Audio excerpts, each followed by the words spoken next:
Hello everybody and welcome back on the SpaceInfo YouTube channel. Today we talk about maybe the most iconic and fascinating planet of our solar system, Saturn. Its rings make it different from all the others at a glance. Although it is not the only planet with rings, they are the most visible. You can clearly see them even with a small telescope. Discovered by Galileo Galilei in 1610, in 1857 James Clerk Maxwell demonstrated theoretically that they cannot be a single solid body, but must be composed of small particles. Nowadays, we know for sure that they are mostly composed by water ice. Their size can vary consistently from the millimeter scale up to the dimensions of a small house. As a whole, the ring system is quite close to the surface of the planet, with a mean diameter of about 60,000 kilometers. Similarly to a giant disk with a hole, in which Saturn lays, the thickness of this disk is around 100 meters maximum, down to a few meters in some regions. As said, they are composed by water, and at this point of our journey you can figure out that they are orbiting around the planet. However, it happens that they collide and high energy is released in the impact, disintegrating the molecular water and releasing molecular ice, as was discovered by the Cassini spacecraft. Okay, now stop dreaming. The concentration is so low that you cannot even think to breathe this oxygen, but Cassini was anyway capable of detecting it. As observed from Earth, they are divided into three main regions: A, B and C, with the last being the innermost. This last is about 17,000 kilometers wide and is composed by very thin material which pours into a thinner and more internal D-ring. Here, the particles are so little that diffuse into an haze which can reach the clouds of the planet. Even though from Earth the B-ring seems uniform, its 26,000 width hosts hundreds of smaller rings, which can only be observed moving closer to Saturn, which means that we know their existence only thanks to spacecraft that orbited over there. Moving outwards there is a gap before reaching Ring A. This gap is called the Cassini division, and Voyager spacecraft found that this region is not completely void, but small particles orbit here.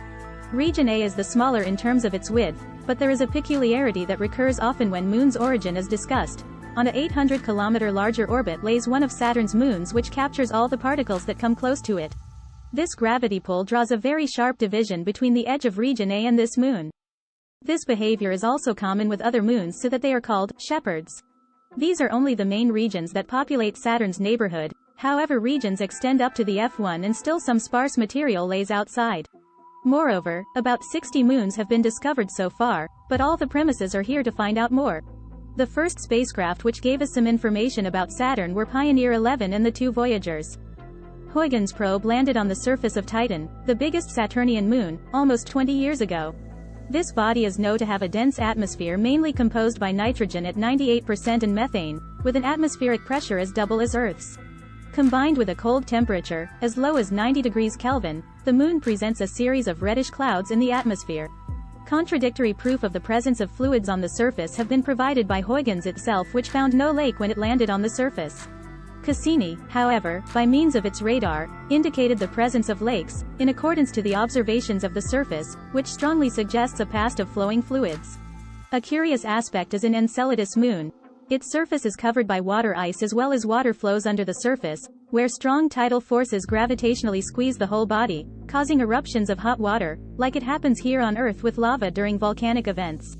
But maybe we are forgetting something: the planet.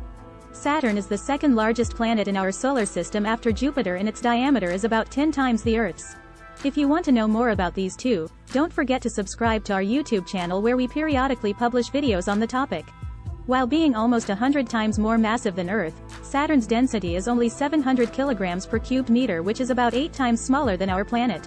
While Saturn makes a complete orbit around the Sun, a year in Saturnian time, in about 29.4 Earth years, one day here only lasts about 10 hours and 45 minutes, as estimated through the magnetic variation by the Voyager spacecraft already back in 1981. Now think about the physics. Saturn is much bigger than the Earth, but its day lasts less than the half of one on the Earth. The speed at surface level must be very high, and it is. Due to the rapid rotation, Saturn is quite flattened, and this aspect is visible also with a small telescope. Another consequence of this high speed is reflected on winds, which can travel up to 1,200 km per hour at the planet's equator. This condition is sustained not only by the rotational speed of the planet, but in particular by the internal activity. In spite of this being similar to Jupiter, the metallic hydrogen layer is thinner, in accordance with overall smaller dimension of Saturn. But we know for sure that the planet is radiating more heat than it receives from the Sun. This energy must come from inside.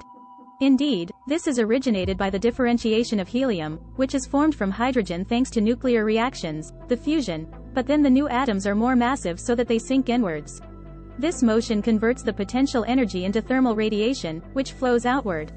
Well, maybe this explanation is a bit technical, so let us know what you think about, and if you prefer more in-depth analyses or more friendly presentations, comment on our socials.